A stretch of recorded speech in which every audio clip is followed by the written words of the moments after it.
गांव देहात में महाराज जी क्या है कि छोटे छोटे देवी जी के मंदिर हैं और गांव में किसी के घर में बच्चा हो रहा है या शादी हो रही है तो महाराज जी बकरा लेके और फिर उसका वो करते हैं, बलि देते हैं। फिर महाराज जी फिर पूरे गांव वाले आते हैं, फिर पूरा मास वो करते हैं, मंदिर भी जा रहे हैं महाराज जी, देवी की आराधना भी कर रहे हैं। ये सब भोजन ये आसुरी वृत्ति है, इससे भगवत प्रसन्नता नहीं होती।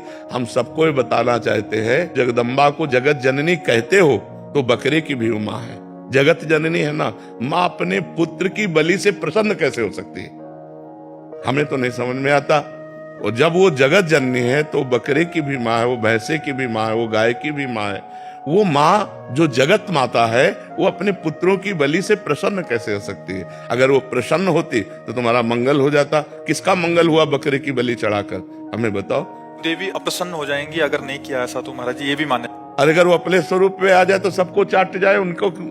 वो तो महाकाली है, महाकाल स्वरूप भी है, तो वो दुष्टों का संहार करने के लिए रूप माता जी ने धारण किया। वो दुष्टों का खून पिया, जो संसार के पवित्र जीवन जीने वालों के लिए वो मृत्यु काल रूप थे। जैसे महिषासुर, शुम्भ निशुम्भ, रक्त बीज, माता जी ने इनका संहार किया। इन बकरी बकरों का थोड़ी संहार करने से माता जी प्रसन्न हो जाती है। ये तो मूर्खता है, कोरी मूर्खता है। कभी माता जी प्रसन्न नहीं होती। हमें लगता है कभी ऐसे कार्य नहीं करने चाहिए और ये सोचो कि माँ प्रसन्न हो जाएंगी, मुझे ऐसा नहीं लगता।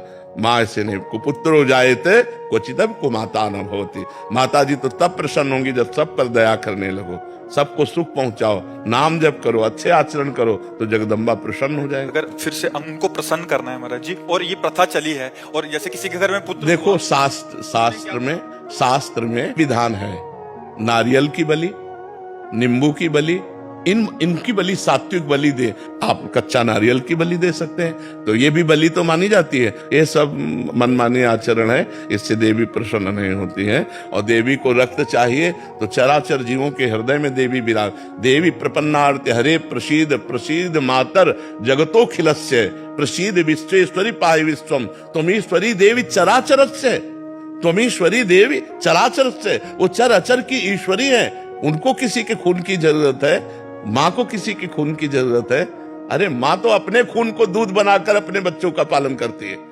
माँ शब्द कितना महान है, वो अपने शरीर के रक्त को दुग्ध में परिवर्तित करके अपने बेटे का पालन करती है। वो दूसरों का रक्तपान कैसे कर सकती है। ये दुष्टों के रक्तपान किए माता जी ने, जो समाज के लिए कलंक थे, जो समाज का द्रोह करके समाज को नष्ट करने में लगे थे। ऐसे राक्षसों को माता जी ने मारा है। शुम्भ निशुम्भ, रक्त बीज, महिषासुर। ऐसे नहीं है कि गलत सिद्धांत से न चले, नहीं तो नरक की प्राप्ति होगी।